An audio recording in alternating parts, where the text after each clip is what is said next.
कि कोई ये ना कह सके कि ये भी अच्छी नहीं है। ठीक है ना, बात समझदारी से, सूझबूझ के साथ, जिम्मेदारी से कहनी चाहिए। हाँ, सर एक जो हो रही है, अच्छा नहीं हो, व्हाइट कॉलर नाम दिया जा रहा है। नहीं, कोई पढ़े लिखे लोग अब इस तरह की चीजों में आ रहे हैं। मैं कह रहा हूँ कोई करे, वो अच्छा तो नहीं हो सकता ना।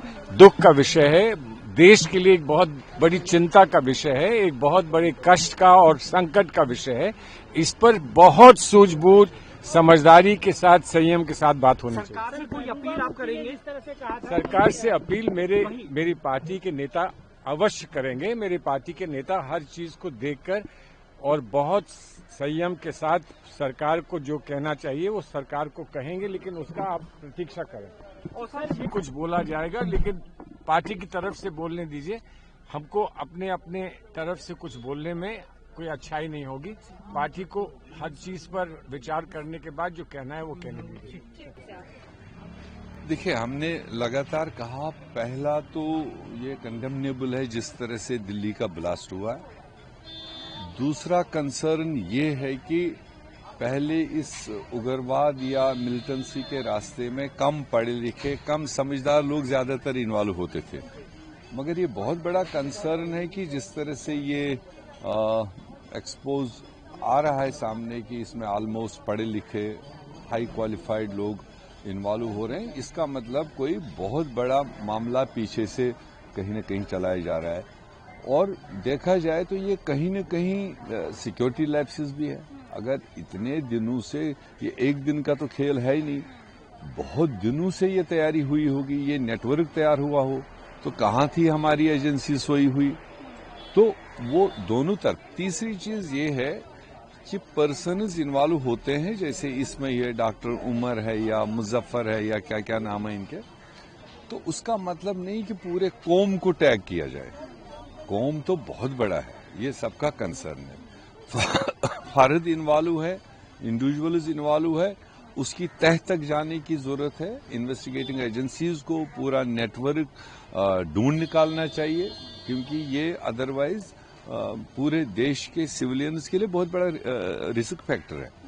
तो ये एजेंसीज को देख लेना चाहिए। मगर इतना दिल्ली लाल किले के सामने हो, जो हाई सिक्योरिटी एरिया माना जाता है, तो वहां पर इस तरह का ये ब्लास्ट हो, ये भी एक मैटर ऑफ कंसर्न। लेकिन सर हुसैन दलवाई जिस तरीके से इस चीज को जस्टिफाई कर रहे हैं, वो कह रहे हैं कि अगर एक कौम को इतना दबाया जाएगा तो कहीं ना कहीं आक्रोश को देखने को ही मिलेगा।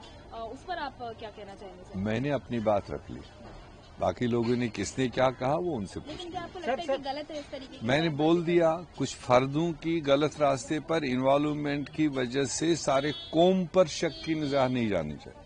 जो इसी कौम में और अच्छे बड़े लोग हैं, अच्छे ओहदों पर नेशनल सर्विस दे रहे हैं, देश की सर्विस दे रहे हैं, उनको भी इसकी शक की निगाह में नहीं लेना चाहिए। इन्वेस्टिगेशन के आधार पर जो पाया जाएगा उसको कानूनी तौर पर सजा हो।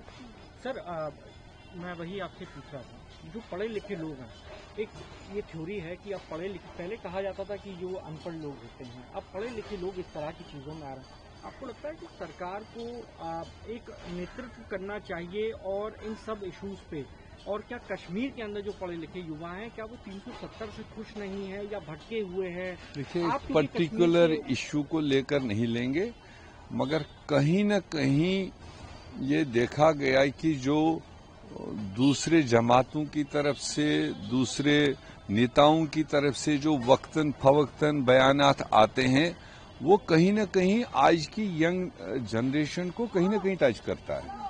वो जिम्मेदार पोस्टों पर रहकर अगर कोई ये कह देगा कि अब तो 5 अगस्त के बाद में जाओ कश्मीर की लड़कियों को लूट लो, वो आपका माल है, तो क्या ये कॉन्स्टिट्यूशनल लैंग्वेज है? कहीं न कहीं उस तरह की जनरेशन को टच करता है। ये एक एंगल हो सकता है, बट कहां से ये फीडेड हो रहे हैं वो नेशनल कंसर्न है।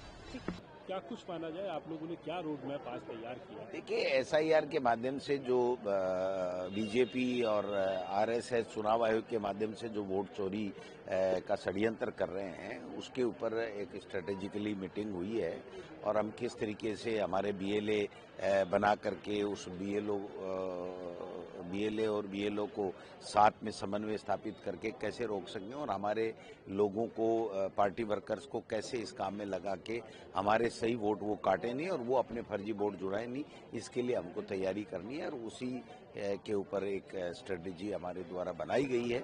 और हमने राजस्थान के अंदर जो है वो 52,000 समथिंग जो बूथ है उसके ऊपर पूरे के पूरे हमने जो है वो बीएलए बना लिए हैं, बीएलए 2, और उनका प्रशिक्षण हमारा चल रहा है। लगभग 2-3 दिन के अंदर पूरा प्रशिक्षण हो जाएगा।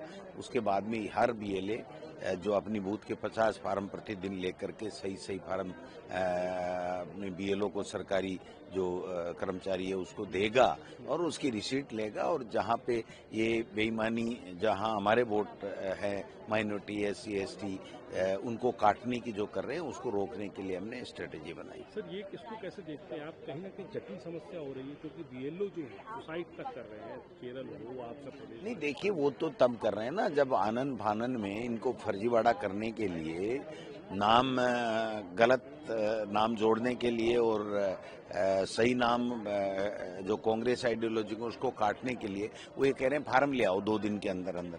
तो 2 दिन के अंदर आप बताइए, एक सरकारी कर्मचारी, एक घर में 5 वोट हैं, 7 वोट हैं, 10 वोट हैं, उनके सारे फार्म सही भर के कैसे दूसरे दिन ला सकता है?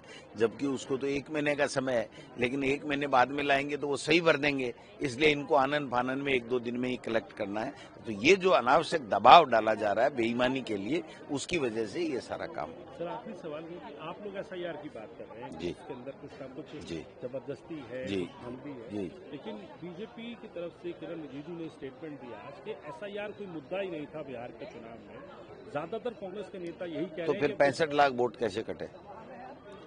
65 लाख जब MP, आप 12 महीने पहले MP का चुनाव हुआ तब तो आप फर्जी वोटों से लड़े हो और आज आप उसको सही कर रहे हो। यानी ये 65 लाख वोट तो MP के चुनाव में इसका मतलब फर्जी थे।